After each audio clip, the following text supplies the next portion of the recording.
नींव की फर्श का निर्माण 12 से 13 लाख घनफुट पत्थर राजस्थान का लगेगा। मंदिर के निर्माण में बेंगलोर, मकराना, जोधपुर, भरतपुर के बंसी पहाड़पुर से पत्थर अयोध्या पहुंचा। मकराना के पत्थर से चौखट और मंदिर की फर्श बनेगी। जोधपुर का पत्थर परकोटे में और मुख्य मंदिर बंसी पहाड़पुर के पत्थर से बनेगा। अयोध्या में दुनिया के सबसे खूबसूरत मंदिर का निर्माण कार्य अबाध रूप से जारी है। नींव के निर्माण के बाद अब फर्श को बनाने का काम चल रहा है। फर्श में विशेष प्रकार के मसालों से गिट्टी की कुटाई के बाद कर्नाटक के मजबूत ग्रेनाइट पत्थरों की 4 लेयर बिछाई जाएगी। इसमें से पहली लेयर को बिछाने का काम पूरा हो गया है। राम मंदिर निर्माण ट्रस्ट ने गर्भगृह की फर्श के निर्माण कार्य को 15 जून तक पूरा करने का लक्ष्य रखा है। इसके बाद राजस्थान के लाल पत्थरों से मंदिर निर्माण का काम प्रारंभ होगा। करीब 17,000 ग्रेनाइट पत्थरों को जोड़कर फर्श को ऊंचा किया जा रहा है। यह काम अगले 6 महीनों में पूरा करने का लक्ष्य रखा है। विचार यह है कि अगले दिसंबर तक गर्भगृह बन जाए और रामलला अपने आसन पर विराजमान हो जाए। राम मंदिर का निर्माण के इस विशेष शो में आइए जानते हैं कैसे हो रहा है राम मंदिर का निर्माण।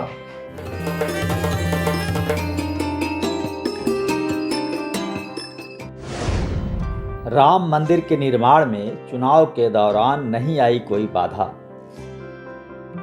उत्तर प्रदेश में विधानसभा चुनाव के दौरान मंदिर निर्माण की प्रक्रिया जारी रही। रामलला परिसर की हलचल पर कोई प्रभाव नहीं पड़ा।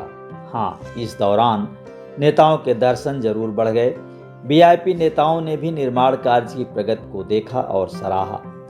मंदिर निर्माण की प्रक्रिया में इस समय फर्श को मजबूत मसाले से बनाने के बाद उसके ऊपर ग्रेनाइट पत्थरों की लेयर बिछाई जा रही है।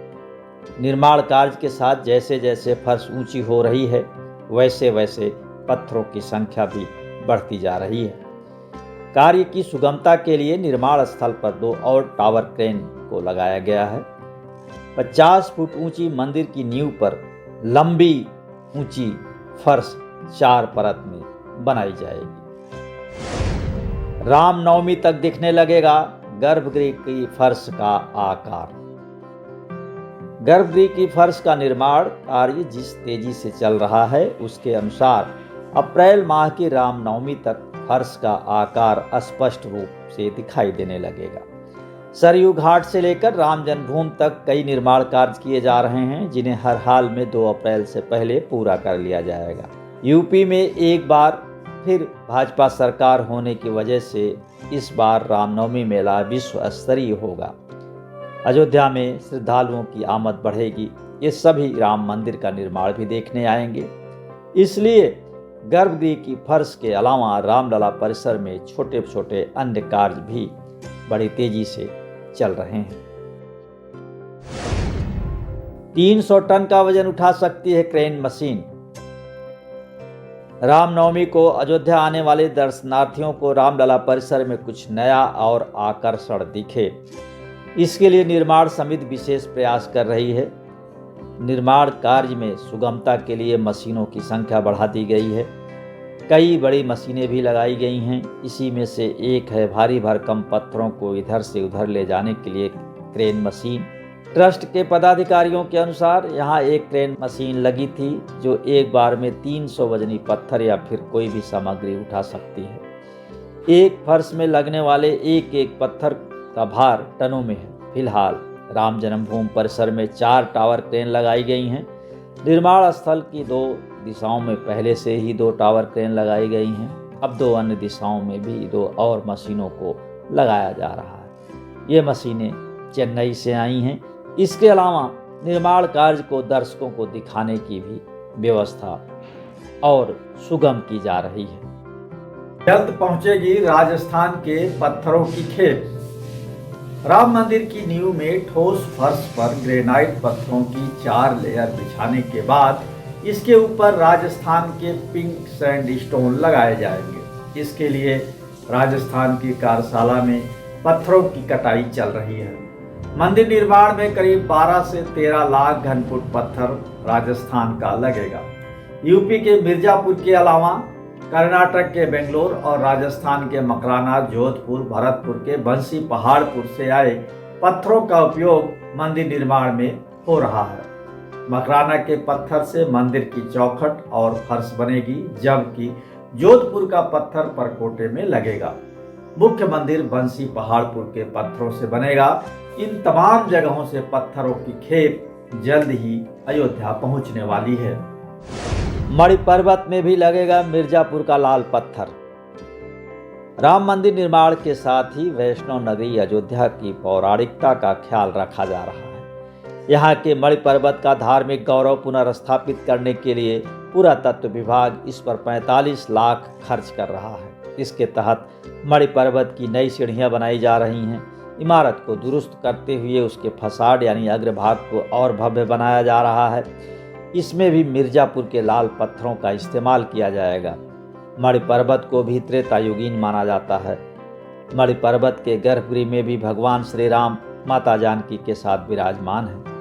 यूं तो राम जन्मभूमि ट्रस्ट का मणि पर्वत से कोई सीधा संबंध नहीं है, लेकिन ट्रस्ट का मानना है कि अयोध्या के प्राचीन मंदिरों और राम मंदिर में समानता होनी चाहिए, ताकि दर्शनार्थियों को भगवान श्री राम के समकालीन स्थलों के दर्शन में साम्यता दिखे। इसलिए मणि पर्वत को भी ट्रस्ट की मंशा के अनुरूप सजाया और संवारा जा रहा है। राजा जनक ने भेजा मणियों का पर्वत। अब आपको मणि पर्वत से जुड़े कुछ तथ्य भी बताते हैं। पंडित कौशलानंदन वर्धन बताते हैं कि मणि पर्वत का इतिहास रुद्रयामल और सत्योपाख्यान में वर्णित है। उसके मुताबिक भगवान श्री राम जब शादी के लिए जनकपुर गए, तब कैकेयी ने कनक भवन बनवाने का हठ किया। कैकेयी ने यह महल जानकी को उपहार में दे दिया और इंद्राणी से मिली मणि भगवान श्री राम को दे दी, लेकिन श्री राम सहित किसी भाई ने इसे धारण नहीं किया। बाद में ये मणि जानकी के चरणों में अर्पित कर दी गई। मणि का जोड़ा न होने के कारण भगवान श्री राम ने इसे ग्रहण नहीं किया था। यह बात जब जानकी को पता चली तो जानकी के आशीर्वाद से जनकपुर में मणियों का अंबार लग गया। राजा जनक ने इसे पुत्री का धन मानते हुए अयोध्या भेज दिया। यही मणियां अयोध्या के रामकोट के दक्षिण दिशा में रख दी गईं। इनकी संख्या इतनी ज़्यादा थी जो 1 योजन ऊंचे पहाड़ जैसी बन गई। आज यही मणि पर्वत है। तो ये है मणि पर्वत की कहानी।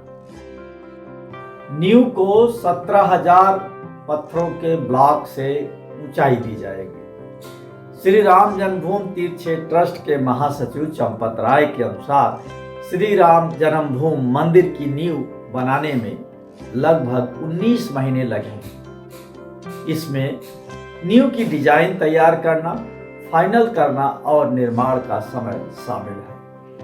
जमीन में 14 मीटर गहरी चट्टान डाली गई है जो नींव का काम करेगी। मंदिर में फर्श को ऊंचा करने का काम जनवरी के चौथे सप्ताह में शुरू किया गया। मंदिर में फर्श ऊंचा करने का काम ग्रेनाइट के पत्थरों से हो रहा है। फर्श को 6.5 मीटर ऊंचा किया जाएगा। इसे 37.5 घन फुट 17,000 पत्थर ब्लॉक से ऊंचाई दी जाएगी। यह काम जनवरी 2024 तक पूरी तरह से करने का लक्ष्य रखा गया है। उसके बाद मंदिर का निर्माण शुरू होगा। राम मंदिर निर्माण का कार्य बहुत ही सावधानी और गुणवत्ता के साथ किया जा रहा है, इसलिए इसमें समय लगना स्वाभाविक है। राम मंदिर का निर्माण के इस विशेष शो में आज बस इतना ही। ये शो आपको पसंद आया तो लाइक करें, शेयर करें और हाँ, कमेंट बॉक्स में अपनी बात जरूर लिखें। अपने पड़ोसियों को भी और अपने अगल बगल को भी ये वीडियो जरूर शेयर करें।